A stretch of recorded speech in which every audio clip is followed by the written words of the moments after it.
ጌታችን ኢየሱስ ክርስቶስ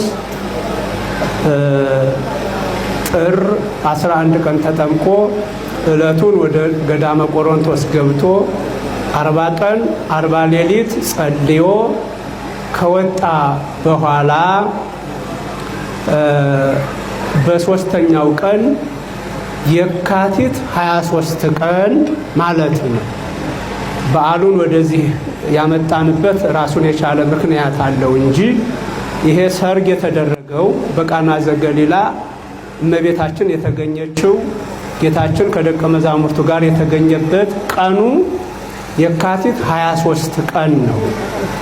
ቦታው በሰሜን እስራኤል በገሊላ አውራጃ ከናዝሬት ከተማ በሰሜን በኩል 7 ኪሎ ሜትር ርቀት ላይ ከምትገኝ ቃና ከምትባል ከነናትናኤል ሰፈር ነው። ከነናትናኤል ትንሽዬ ከተማ ነው ይሄ ፕሮግራም የተዘጋጀው እና ጌታችን ኢየሱስ ክርስቶስ ታድሞ ደቀ መዛሙርቱም ታድመው እናታችንም ተገይታ ያው ብዙ ምክንያት አለው። በዚያ መካከል የወይን ጠጅ አለቀባቸው። እንግዲህ ያው የኛ ሀገር ጠላ ማለት ነው። በዚያ ሀገር ጠላቸው ወይን ነው፣ የወይን ጭማቂ ነው እና ሰው እንደሞላ ሰው እንደታደመ የወይን ጠጁ አለቀባቸው። እንደው በዶኪማስ ቤት በዶኪማስ ቦታ ተቀምጦ ሲያስቡት በጣም ከባድ ነው። ታዳሚ እንደሞላ የሚበላው ሲያልቅ የሚጠጣው ሲያልቅ ምን ያህል እንደሚያሳቅቅ ታውቁታላችሁ።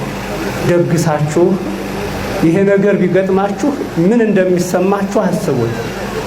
እና አለቀባችሁ እና በዚህ ጊዜ መቼም ብዙ ያማ ብዙ የተቸ ሰው መኖሩ እንደማይቀር እናውቃለን። ያላቅሙ ሰው ጋብዞ ያላቅሙ ሰው ጠርቶ እንዲህ ተዋረደ አዋረደን የሚል መቼም ብዙ የተጋበዘ ሰው ይኖራል።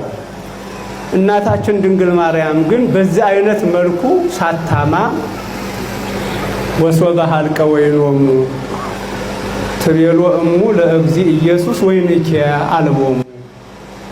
እንደዛ ወይኑ ባለቀባቸው ጊዜ የጌታችን የኢየሱስ ክርስቶስ እናታችን ድንግል ማርያም ልጇን ልጄ የወይን ጠጅ እኮ አልቆባቸዋል አለችው። ሁሉ ሲተች ሁሉ ሲያማ ያላቅሙ ጠርቶ እያለ ሲተች፣ እሷ ግን ልጄ የወይን ጠጅ እኮ የላቸውም አልቆባቸዋል እኮ አለች። አሁን ይህን ስትናገር ልጇ የማያውቅ ሆኖ አይደለም፣ የማያውቀውን እያሳወቀችው አይደለም። ለሰው ልጆች ሁሉ ማስተዋልን የሰጠ የእግዚአብሔር ልጅ እሱ የሚሰወረው ነገር እንደሌለ ይታወቃል። ግን የእናታችን የንጽሕተ ንጹሐን ቀጣይ ለሰው ልጆች ያላት ርኅራኄ ለእኛም ቀጣይ ለሚመጣውም ትውልድ ማን እንደሆነች እንዲገለጥ ነው። እንደው እሷ እስከምትናገር የገለጠው የዘገየው ልጄ የወይን ጠጅ እኮ የላቸውም ማለት እና በዚህ ጊዜ ምን ትቤ ምስሌኪ ኦ ብእሲቶ፣ አንቺ ሴት ሆይ እኔ ካንቺ ጋር ምን አለኝ ማለት እንደው የምትፈልጊውን ላላደርግ ምን ጠባለኝ ካንቺ አላት። ይሄን ካለ በኋላ በጣም በሚገርም ሁኔታ ራቅ አድርጎ አዲ ይበጻህ ጊዜ ገና አልደረሰም አላት ይላል። እናቴ ካንቺ ጋር ምን አለኝ ምን ጠባለኝ ያልሽውን እንዳላደርግ የሚከለክለኝ ምን ጸባለ ካለ በኋላ ጊዜ ገና አልደረሰም ይሄን አላት። እሷ ግን ዘወር ብላ ሰርጉ ቤት ለሚላላኩት ኩሉ ዘይቤለክሙ ግበሩ የሚላችሁን ሁሉ አድርጉ አለቻቸው። ገና ጊዜ አልደረሰም ነው ያላት። ዘወር ብላ የሚላችሁን ሁሉ አድርጉ አለች። ልጅና እናት ተግባብተዋል። አሁን እንደኛ መቼም እዚህ ላይ እንደው ላሳስባችሁ የምፈልገው መጽሐፍ ቅዱስን ስናነብ መረዳት የምንችለው በተጻፈበት አገር ባህል ሁነን ማየት ስንችል ነው። እንደኛ አገር ባህል ሁሉን ተርጉመው ካልን አይገባንም መጽሐፍ ቅዱስ። ይሄ መጽሐፍ ቅዱስ በየትኛው 100 ክፍለ ዘመን የተጻፈ ነው?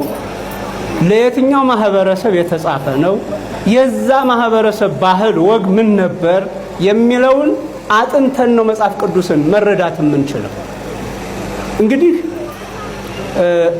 በእኛ ባህል አንተ ሰው ካንተ ጋር ምን አለኝ ከተባለ ምንድን ነው?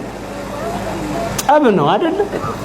አንቺ ሴት ከተባለ የጥላቻ አነጋገር ነው። በእስራኤላውያን ባህል ግን አንቺ ሴት ማለት በጣም የተከበሩ አዛውንት እናቶች የሚጠሩበት ነው።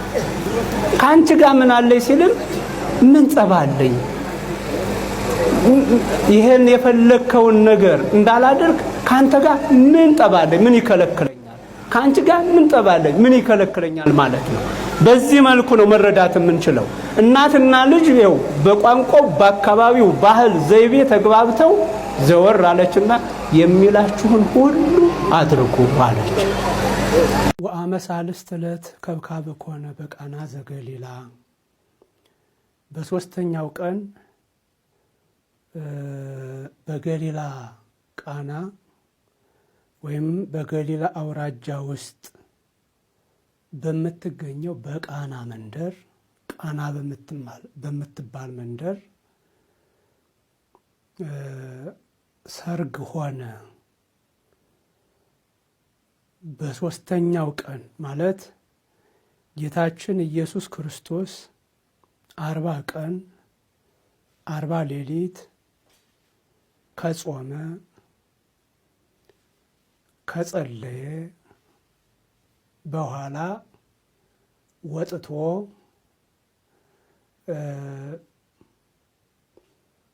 ዮሐንስ መጥምቅ ያስተምርበት በነበረ ስፍራ ሲያልፍ የዓለምን ኃጢአት የሚያስወግድ የእግዚአብሔር በግ እነሆ ብሎ ዮሐንስ ለደቀ መዛሙርቱ ለሁለተኛ ጊዜ ምልክት ሰጥቷል። ጌታችን ኢየሱስ ክርስቶስ 40 ቀን 40 ሌሊት ከጾመ በኋላ በወጣ ማግስት ዮሐንስ ይህንን ቃል ተናግሯል። የዓለምን ኃጢአት የሚያስወግድ የእግዚአብሔር በግ እነሆ ብሎ ተናግሯል። ይህን በተናገረ በሶስተኛው ቀን ጌታችን ኢየሱስ ክርስቶስ ጾሙን ጨርሶ የወጣው ቅዳሜ ነው። እሁድ ዮሐንስ መጥምቅ ይህን ቃል ለሁለተኛ ጊዜ ተናገረለት፣ የዓለምን ኃጢአት የሚያስወግድ የእግዚአብሔር በግ ብሎ። በዚህ በሶስተኛው ቀን ይህ የሆነ እሁድ ነው። ማክሰኞ በቃና ዘገሊላ ሰርግ ቤት ተደረገ። እንግዲህ ገሊላ ከእስራኤል ክፍለ ሀገራት አንዱ ነው። ይሁዳ፣ ሰማርያ፣ ገሊላ ተብለው ከሚጠሩት አውራጃዎች አንዱ ነው ገሊላ። በዚህ በገሊላ ከገሊላ ባህር በስተ ምዕራብ ናዝሬት የምትባል ከተማ አለች። ከናዝሬት ከተማ ደግሞ 7 ኪሎ ሜትር ርቀት ላይ ያለች ናት ይቺ ቃና የምትባለዋ ሰፈር። በዛች ሰፈር ወይም በዛች መንደር ሰርግ ሆነ። ወሃለወት ህየ እሙ ለእግዚ ኢየሱስ። በዚያ ሰርግ ቤት የጌታችን የኢየሱስ ክርስቶስ እናት ነበረች። ወፀውእወ ለእግዚ ኢየሱስ፣ ልጇን ጌታችን ኢየሱስ ክርስቶስንም ጠርተውት ነበር። ወላ አርዳኢሁ፣ ደቀ መዛሙርቱንም በተመሳሳይ መልኩ ጠርተዋቸው ነበር። በሰርግ ቤቱ ከታደመው ታዳሚ መካከል እናታችን የባህርያችን መመኪያ የሆነችው ድንግል ማርያም እኛን ለማዳን ከሷ ሰው የሆነው የሁላችን መድኃኒት ኢየሱስ ክርስቶስ ከተለያየ የሥራ መስክ ጠርቶ ዓለምን እንዲያጣፍጡ እያሰለጠናቸው እያስተማራቸው ያሉ ደቀ መዛሙርቱ ነበሩ። ይህ እንዳለ ነው እንግዲህ የወይን ጠጅ በዛ ሰርግ ቤት ያለቀው። ያው ከኢትዮጵያውያን ባህል ለየት ያለ ነው የአይሁድ ወይም የእስራኤላውያን የሰርግ መርሃ ግብር። ለአንድ ቀን ለሁለት ቀን አይደለም፣ ለ8 ቀናት ያህል የሚዘልቅ ነው ድግሱ። ታዳሚ ለ8 ቀናት ያህል በዛ ሰርግ ቤት የመቆየት ልምድ ባህል አለው። ይህ በሆነበት ነው እንግዲህ ስንተኛው ቀን ለሰርጉ ስንተኛው ቀን እንደሆነ ባይታወቅም በዚያ የሰርግ መርሃ ግብር ላይ የወይን ጠጅ አለቀ። ምን ያህል ከባድ እንደሆነ ድግስ ደግሳችሁ ታዳሚዎች በአግባቡ ሳይሸኙ ድግስ ያቋርጥ ማለት መጠጡ የሚበላው ቢያቆም ምን እንደሚሰማን ግልጽ ነው። በእነሱ ቦታ ሆነን ማየት ነው ምን ያህል እንደሚሰማን። እንግዳ ተቀምጦ የሚበላ የሚጠጣ አለቀ መባል ከባድ ነው። መግቢያ ያሳጣል፣ ያስፈራል፣ ያስደነግጣል። እና የሰርግ ቤቱ በሰው እንደተሞላ የወይን ጠጅ አለቀ። የወይን ጠጅ አለቀ። እንግዲህ በዚህ መካከል ብዙ የሚተቹ ሰዎች ሊኖሩ ይችላሉ። ያላቅሙ ጠርቶ ያላቅሟ ጠርታ የሚሉ ሰዎች ሊኖሩ ይችላሉ። እናታችን ድንግል ማርያም ግን ገመናን የምትሸፍን በመሆኗ ወይንኬ አልቦሙ አለች ወደ ልጇ ዘወር ብላ። የወይን ጠጅ እኮ የላቸውም አልቆባቸዋል በማለት አሳሰበች። ተመልካቾቻችን አሁን ደግሞ የምንገኘው አምላካችን መድኃኒታችን ኢየሱስ ክርስቶስ በዶኪማስ ቤት ተገኝቶ ውሃውን ወደ ወይን የቀየረበት ቃና ዘገሊላ ብለን የምንጠራው በዮሐንስ ወንጌል ምዕራፍ 2 ላይ የተጠቀሰው ታሪክ የተከናወነበት ስፍራ ላይ ነው። እሺ ተመልካቾቻችን አሁን እንግዲህ ወደ ዶኪማስ ቤት እየገባን ነው።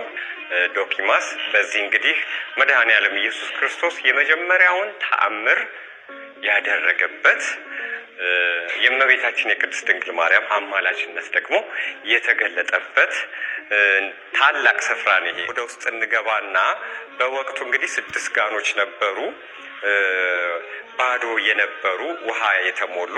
ከዛ በኋላ ደግሞ እነዛ ባዶ ጋኖች ወደ ወይንነት ተቀይረዋል በክርስቶስ አማካኝነት ማለት ነው። አማላጇ ደግሞ እመቤታችን ቅድስት ድንግል ማርያም ናት። አሁን ወደ ውስጥ ገብተን ከ6ቱ ጋኖች አንዱ አሁን ድረስ አለ፣ እሱን እንመለከታለን። ይሄ እንግዲህ ከ6ቱ ጋኖች አንዱ የነበረ ነው። ውሃ ተሞልቶ ወደ ወይንነት የተቀየረበት በጣም በጥንት የተሰራ ተመልከቱ። ከድንጋይ ነው የተሰራው። አሁን አንዳንድ የተሸራረፈ ነገር አለው። ነገር ግን መድኃኔዓለም ኢየሱስ ክርስቶስ ወደ ወይንነት ውሃ የቀየረበት የድንግል ማርያም አማላጅነት የተፈጸመበት ታላቅ ስፍራ ነው። ይሄ አንዱ ከ6ቱ ጋኖች አንዱ ነው ማለት ነው።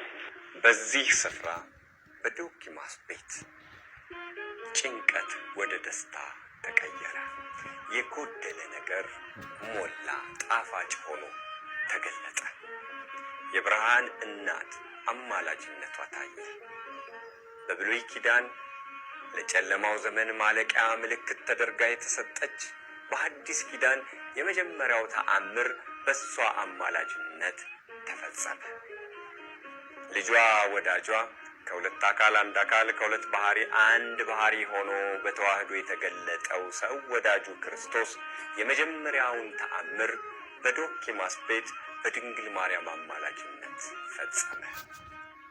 ቃና ዘገሊላ ቃና ዘገሊላ በዚያ በሰርግ ቤት ተገኝተሻል ድንግል ከልጅሽ ጋራ ተገኝተሃል ጌታ ከእናት ጋራ